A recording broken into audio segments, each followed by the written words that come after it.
Kabalang kaba buntam kinongwan jingeseng man katayo ha kapertei hibro kwe. Kamdei shu kabalang kabadon hapo South Korea. Hynrei kadei kabalang kabadon hapo Punjab kabadei hapo kari India. Ya kane kabalang latip kerteng kum ke Church of Sign and Wonders. Lasdang ya kane kabalang haus nem arajar pra da pastor Ankur Narula. Hakapor balas dang ningkong ya kane kabalang kidon tanglai ngut kidekot jong kabalang Hynrei menta ka jingdon jong kidekot kabalang kalapoi syakalai laksan pewajar ngut.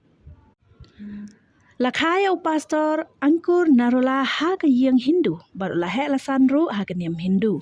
Daya hakapor ka baulongop ha ki jingdi buat kum ki drugs bat ganja bat habaulot mo mendekat no ela ka jong ka jingim. Daya hakum kene kapor li akan du ya uji su bat la pediang ya uji su ha ka jingim jong u.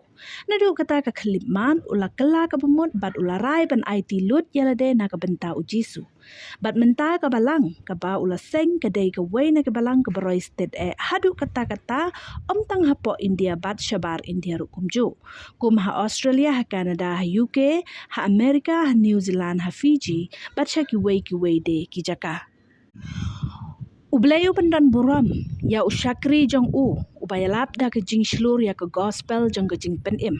Wat ki prime minister jong ki ri beper ki lakot ngau bhai u ban share ya ke testimony jong u hap ding jong ki. Hang ne ngila ban yo i ya u pastor Ankur Narula rengkat bat u prime minister ke Australia bat harengkat u prime minister jong ke ri Canada. Pila ru ban yo i ba u prime minister ke ri Papua New Guinea ulapan ku puram yo u da ke ba aya ka wat. Yau ne u pastor kum ka apostle of peace.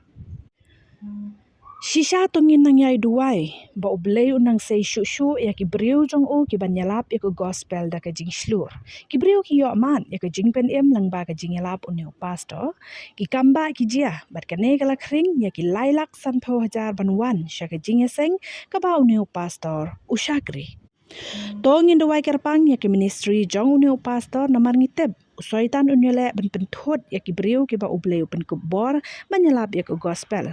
Kamtamah ba ki briu ki paish ublei.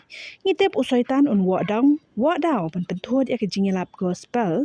Namar utip ba udon satang kendiat kapor ben pynthut ya ki briu ben paish.